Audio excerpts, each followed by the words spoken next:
श्री बालाजी का प्राचीन रहस्य। गीता में भगवान ने कहा है, जब जब धर्म की हानि होती है तब तब मेरी कोई शक्ति इस धरा धाम पर अवतार लेकर भक्तों के दुख दूर करती है और धर्म की स्थापना करती है। भक्तभयभंजन मुनिमन रंजन अंजनी कुमार बालाजी का घाट मेहदीपुर में प्रादुर्भाव इसी उद्देश्य से हुआ है। मर्यादा पुरुषोत्तम भगवान श्री राम ने परम प्रिय भक्त शिरोमणि पवन कुमार की सेवाओं से प्रसन्न होकर यह वरदान दिया, हे पवन पुत्र, कलयुग में तुम्हारी प्रधान देव के रूप में पूजा होगी। घाटा मेहदीपुर में भगवान महावीर बजरंग बली का प्रादुर्भाव वास्तव में इस युग का चमत्कार है। राजस्थान राज्य के 2 जिलों सवाई माधोपुर व दौसा में विभक्त घाटा मेहदीपुर स्थान बड़ी लाइन के बांदीकुई स्टेशन से, जो कि दिल्ली, जयपुर, अजमेर, अहमदाबाद लाइन पर है, 24 मील की दूरी पर स्थित है। इसी प्रकार बड़ी लाइन के हिंडौन स्टेशन से भी यहाँ के लिए बसें मिलती हैं। अब तो आगरा, मथुरा, वृंदावन, अलीगढ़ आदि से सीधी बसें जो जयपुर जाती हैं बालाजी के मोड़ पर रुकती हैं।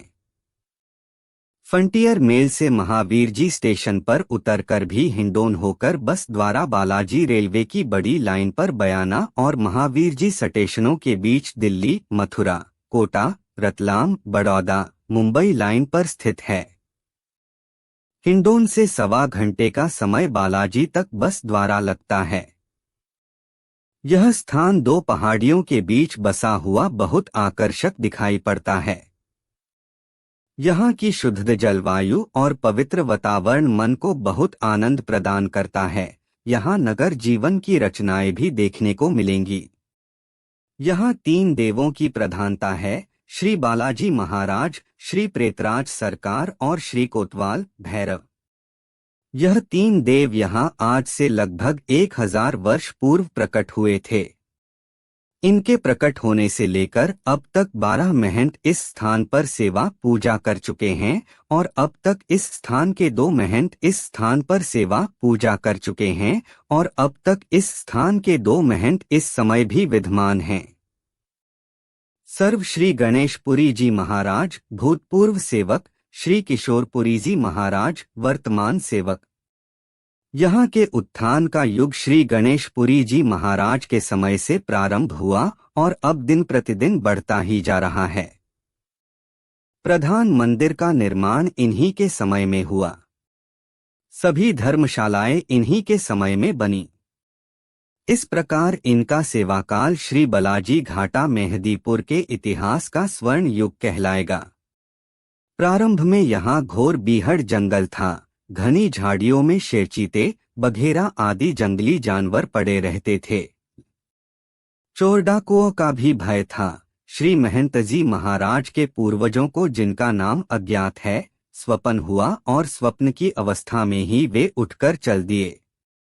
उन्हें पता नहीं था कि वे कहाँ जा रहे हैं और इसी दशा में उन्होंने एक बड़ी विचित्र लीला देखी। एक ओर से हजारों दीपक जलते आ रहे हैं, हाथी घोड़ों की आवाजें आ रही हैं और एक बहुत बड़ी फौज चली आ रही है। उस फौज ने श्री बालाजी की 3 प्रदक्षिणाएं की और फौज के प्रधान ने नीचे उतरकर श्री महाराज की मूर्ति साष्टांग प्रणाम किया तथा जिस रास्ते से वे आए थे उसी रास्ते से चले गए।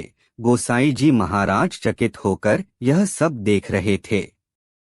उन्हें कुछ डर सा लगा और वे वापस अपने गांव चले गए, किंतु नींद नहीं आई और बार बार उसी विषय पर विचार करते हुए उनकी जैसे ही आंखें लगी, उन्हें स्वप्न में 3 मूर्तियां, उनके मंदिर और विशाल वैभव दिखाई पड़ा और उनके कानों में यह आवाज आई, उठो, मेरी सेवा का भार ग्रहण करो, मैं अपनी लीलाओं का विस्तार करूंगा।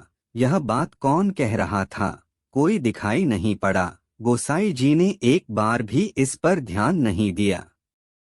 अंत में श्री हनुमान जी महाराज ने इस बार स्वयं उन्हें दर्शन दिए और पूजा का आग्रह किया। दूसरे दिन गोसाई जी महाराज उस मूर्ति के पास पहुंचे तो उन्होंने देखा कि चारों ओर से घंटा घड़ियाल और नगाड़ों की आवाज आ रही है, किंतु दिखाई कुछ नहीं दिया। इसके बाद श्री गोसाई जी ने आसपास के लोग इकट्ठे किए और सारी बातें उन्हें बताई।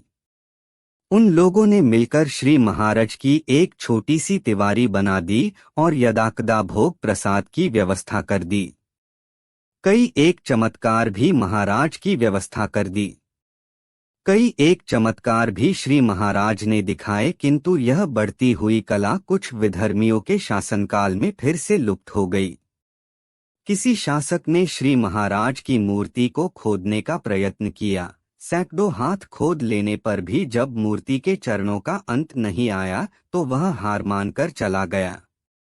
वास्तव में इस मूर्ति को अलग से किसी कलाकार ने गढ़कर नहीं बनाया है, अपितु यह तो पर्वत का ही अंग है और यह समूचा पर्वत ही मानो उसका कनक भूधराकार शरीर है। इसी मूर्ति के चरणों में एक छोटी सी कुंडी थी जिसका जल कभी बीतता ही नहीं था। रहस्य यह है कि महाराज की बाईं और छाती के नीचे से एक बारीक जलधारा निरंतर बहती रहती है, जो पर्याप्त चोला चढ़ जाने पर भी बंद नहीं होती। इस प्रकार तीनों देवों की स्थापना हुई। 1971 में श्री महाराज ने अपना चोला बदला। उतारे हुए चोले को गाड़ियों में भरकर श्री गंगा में प्रवाहित करने हेतु बहुत से आदमी चल दिए। चोले को लेकर जब मंडावर रेलवे स्टेशन पर पहुंचे तो रेलवे अधिकारियों ने चोले का लगेज तय करने हेतु उसे तोला, किंतु वह तुलने में ही नहीं आया। कभी एक मन बढ़ जाता तो कभी एक मन घट जाता। अंत में हारकर चोला वैसे ही गंगाजी को सम्मान सहित भेज दिया गया। उस समय हवन, ब्राह्मण भोजन एवं धर्म ग्रंथों का पारायण हुआ और नए चोलों में एक नई ज्योति उत्पन्न हुई जिसने भारत के कोने कोने में प्रकाश फैला दिया। यहाँ की सबसे बड़ी विशेषता यही है कि मूर्ति के अतिरिक्त किसी व्यक्ति विशेष का कोई चमत्कार नहीं है। क्या है सेवा, श्रद्धा और भक्ति? श्री महंत जी महाराज भी इस विषय में उतने ही स्पष्ट है जितने अन्य यात्रीगण। यहाँ सबसे बड़ा असर सेवा भक्ति का ही है।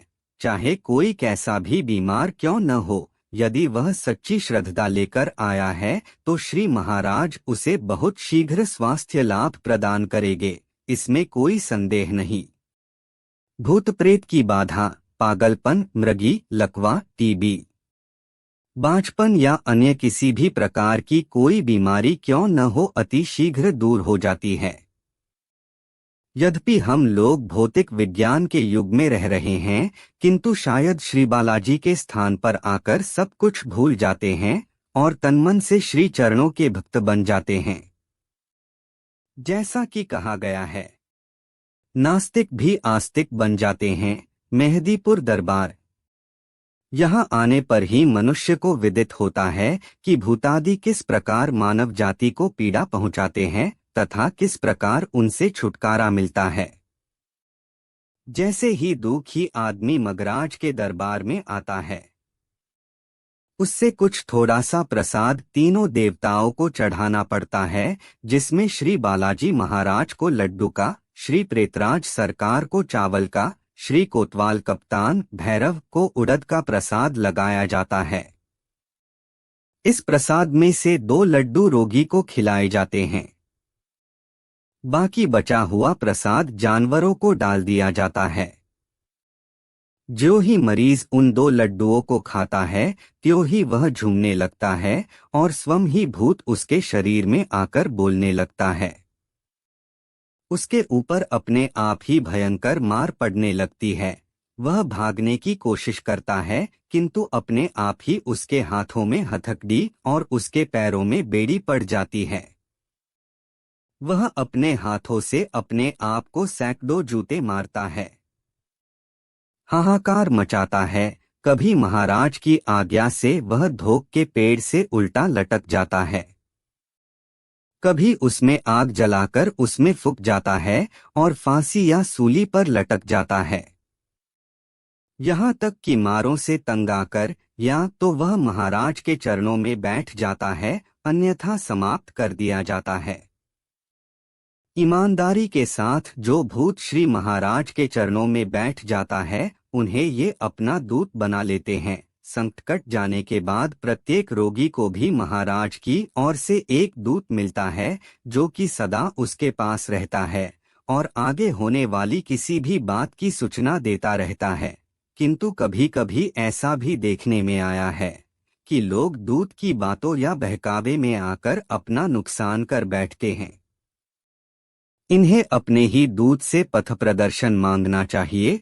जब तक उन्हें अपना स्वयं का दूत न मिले तब तक शांतिपूर्वक श्री महाराज के चरणों में प्रार्थना करते रहना चाहिए, क्योंकि प्रार्थना में अपार शक्ति होती है। यहाँ कोई अस्पताल या दवाखाना नहीं है, न ही यहाँ कोई डॉक्टर, वैद्य या हकीम है। यहाँ के सार्वभौम श्री बालाजी महाराज है। बहुत से यात्री रोगी को यहाँ लाकर डाल देते हैं। न तो महाराज से प्रार्थना ही करते हैं और न निर्धारित नियमों का पालन ही करते हैं। पूजा और आरती के समय भी मंदिर में आने का कष्ट नहीं करते, बाहर ही चहलकदमी करते हैं, इधर उधर की निंदा स्तुति करते हैं और जब कष्ट दूर नहीं होता तो बालाजी महाराज को दोष देते हैं और न जाने क्या क्या ऊटपटांग बकते फिरते हैं। बुद्धिवादियों का यहाँ आना व्यर्थ है।